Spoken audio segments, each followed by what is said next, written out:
I'm Stacy-Marie Ishmael, managing editor of crypto for Bloomberg News. And this is Bloomberg Crypto, a daily Bloomberg iHeart podcast. It's Tuesday, June 21st.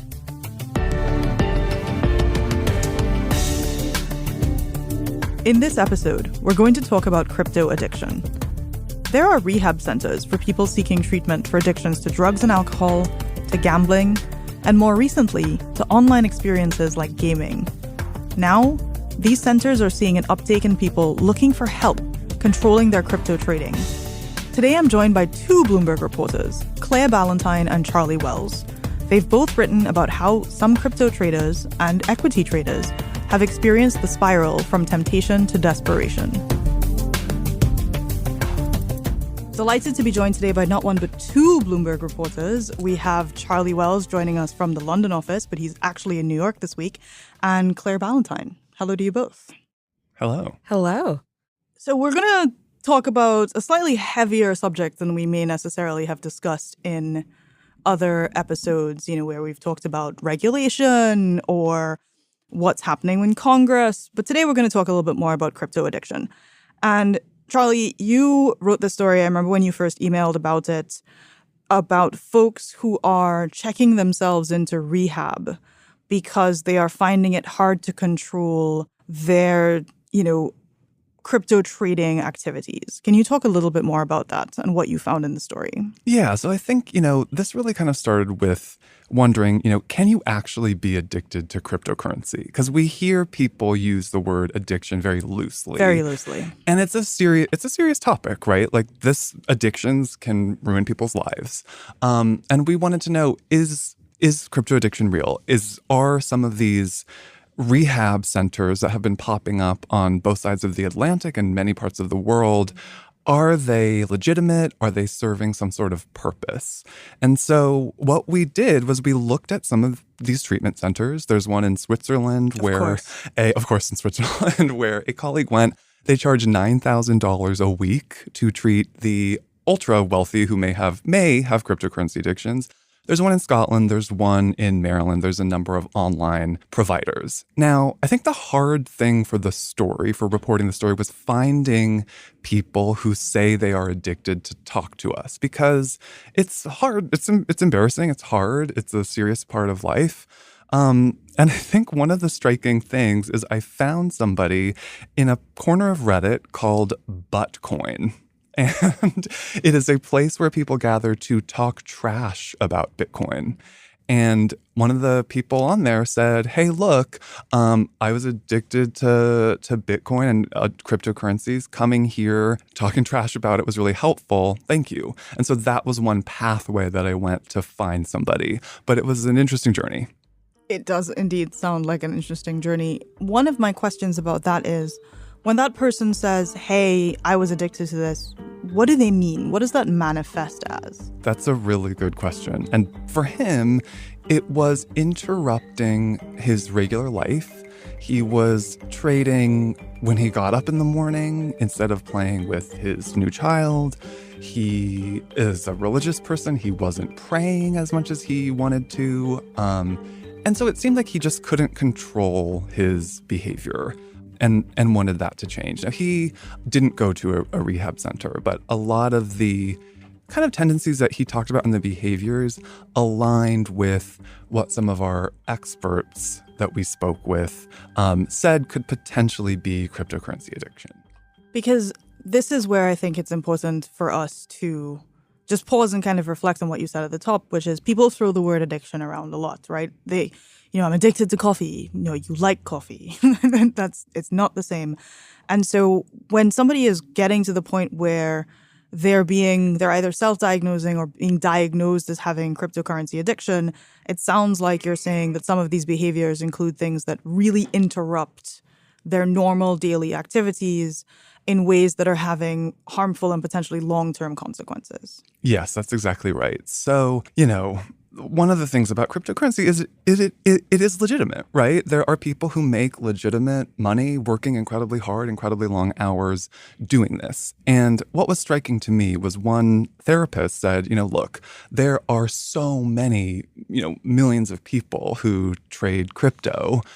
if crypto were as addictive as some might suggest, there would be millions of people who are addicted, right? So it's a small number of people. And I do think, as you say, it's when it's interrupting your daily activities in ways that you don't want.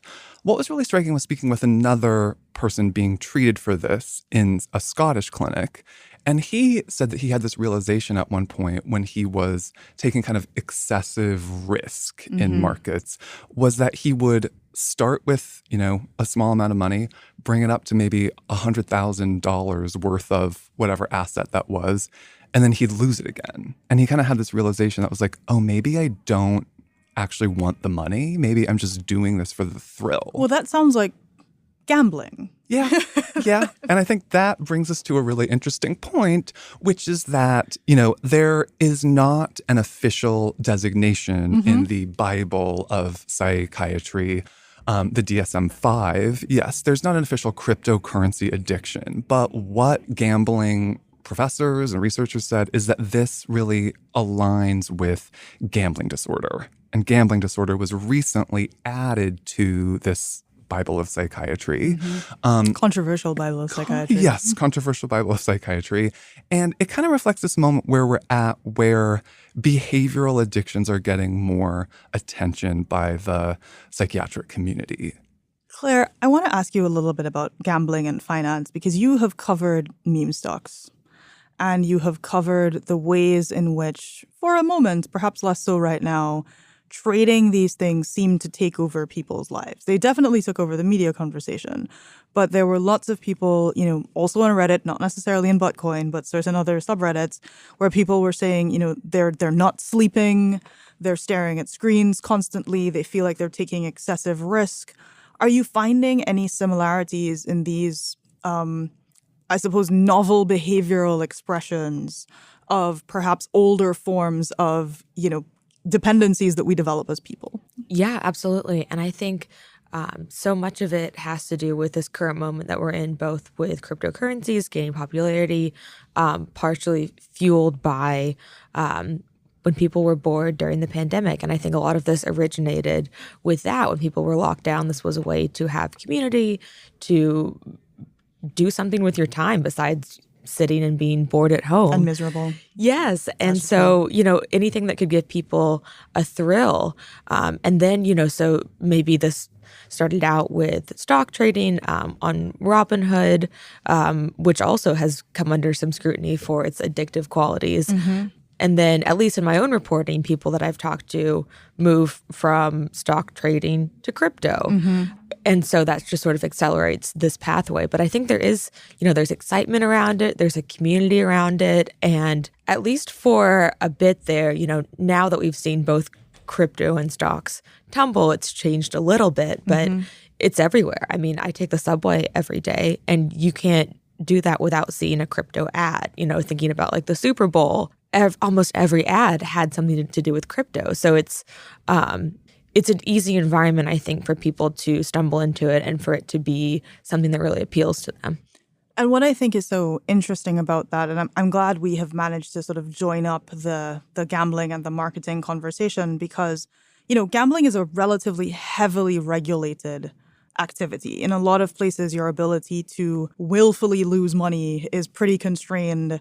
There are rules that vary by state. And some of the more recent conversation has been around, okay, hang on, you tell me I can only gamble if I go to a casino, but now I can do sports betting, or I can do way more things on my phone where it's really easy and some of the friction of having to go to a physical place are removed. And, so folks are asking about the wisdom, as it were, of making it easier to do different kinds of betting and of gambling. But almost none of that conversation has been applied to crypto yet, or even to stock trading.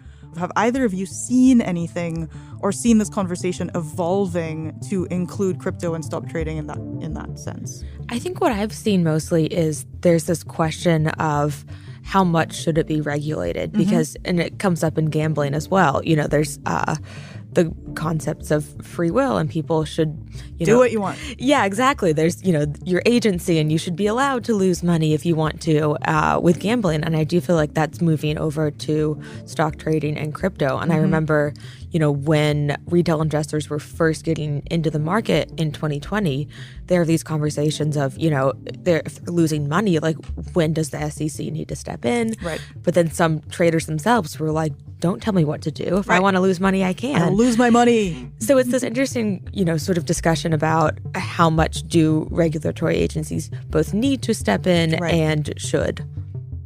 Thank you both. We'll be right back.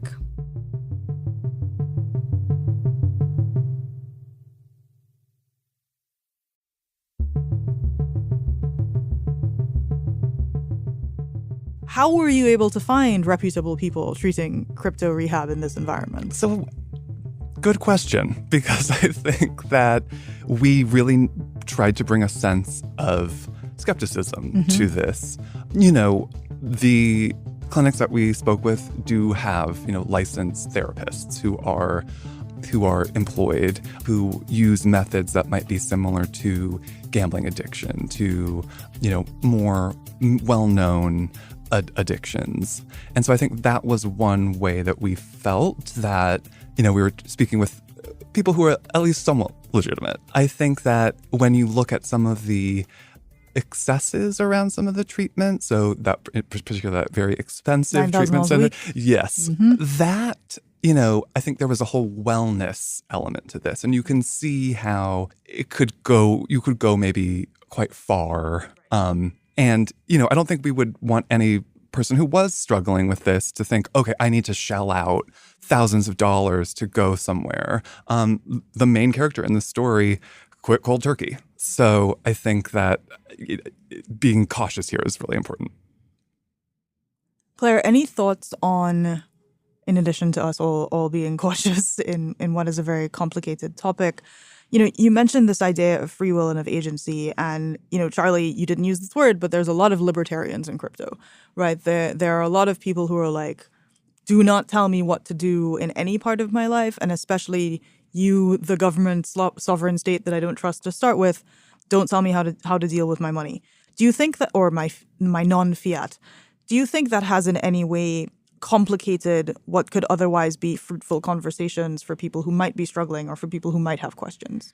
I think definitely. And I think that, even this discussion around what is addiction can be one of the reasons why people who need help maybe don't get help. They don't realize they have an addiction, or they think they don't even know about options for treatment. And I do think that there are lots of people out there who think they should be able to do whatever they want, and that if they lose money, it's on them. There shouldn't be rules around it. And I think that it's all kind of connected, right? It's our current political atmosphere, and it's how much government overstep should there be? How much regulation should there be? And so it's, and there are lots of different kinds of people that trade crypto as a thing. I mean, there's definitely a stereotype of, a certain kind of crypto trader, but there's many of them. And so I think that it varies based on the person, why they're investing, what their mindset is around it. But I do think for many of them, they would be appalled at the idea of people taking away their right to trade this as much as they want. Charlie, when you were doing reporting, did you find that the folks that you were talking to, or the folks who identified themselves, or for what the experts were saying, were there similarities about them? Were they already in treatment for other things? Was this more of a manifestation of other stuff that was going on, or were there people who were like, I'm totally fine everywhere else, it's just crypto? That really kind of hits the nail on the head here, which was both of the people that we quote in the story said they kind of had, compulsive personalities. They knew themselves. And I thought that self-knowledge was really refreshing, to have people say, look, I know that I am quite compulsive. One of the men that I spoke with in the UK had drug and alcohol problems. One of the therapists at a treatment center said that often, people don't come to his center for crypto addiction. They come because they're struggling with other addictions, maybe substances. And then as they're unpacking what might be going on, you see other addictions as well. And so that was the case with this man. One of the other questions that I found when I was reading a piece is like, how would you know? Right? And do the signs manifest pretty much the same as if you are getting diagnosed as somebody who may have an addiction to gambling or to other substances. In talking to those experts and those therapists, was there anything they said that was sort of unique to the manifestation of people who have, come out as addicted to crypto? Or was it more like, it looks like these other things we see? Yeah, so I think what was striking to me here was it's not just about losing a lot of money or earning a lot of money. And so some of these addicts said, oh, yeah, sure, it's thrilling to win a lot, but it's also really thrilling to lose a lot. And it's that like, whoa, like I've lost control, that, seems to trigger some reward mechanisms in the brain. How do you know, though? I mean, I think if you are being hurt, I think financially, that would probably be a sign. I think one of the things that we've been touching on here is just this culture of not wanting to be told that you might have a problem. But I think if people who you do trust who are telling you that, this could be a problem, maybe that there's an indication there to listen. But it all seemed to be unique. I think there wasn't necessarily one sign like, bang, you're addicted to crypto.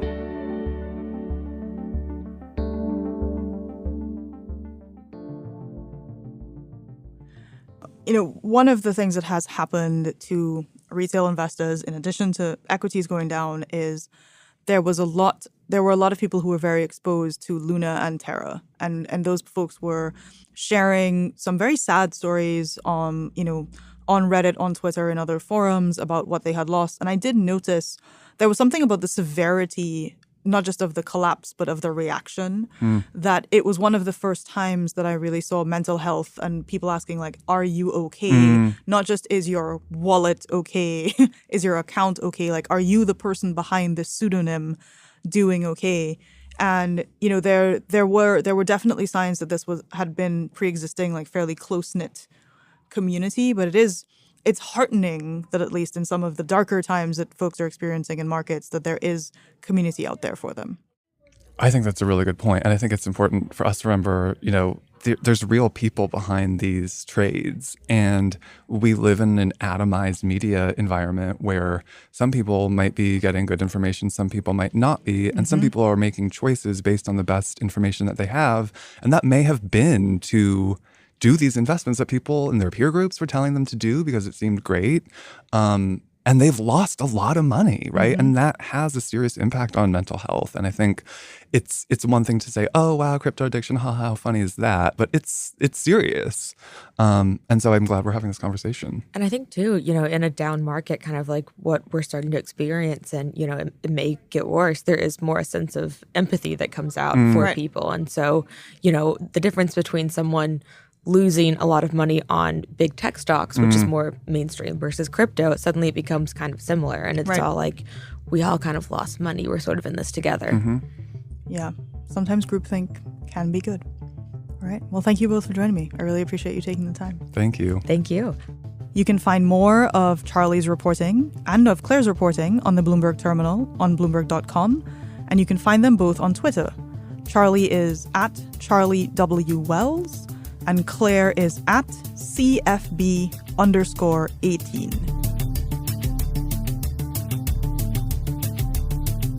On the next episode of Bloomberg Crypto, do you have any beach vacation plans coming up? What if you could combine sun, sea, sand, surf, and Bitcoin? This is the latest pitch from El Salvador. Known for its beautiful coastline, El Salvador has recently tried to become a destination for the Bitcoin faithful. There's even a Bitcoin beach on offer. Tomorrow, I sit down with reporter Mike McDonald to hear more about the how and why El Salvador's millennial president is such a Bitcoin believer. I'm Stacy-Marie Ishmael, and this is Bloomberg Crypto, a daily podcast from Bloomberg and iHeartRadio. For more shows from iHeartRadio, visit the iHeartRadio app, Apple Podcasts, or wherever you get your podcasts. Email your questions, comments, or suggestions for the show to crypto@bloomberg.net. And you'll find us on Twitter @crypto.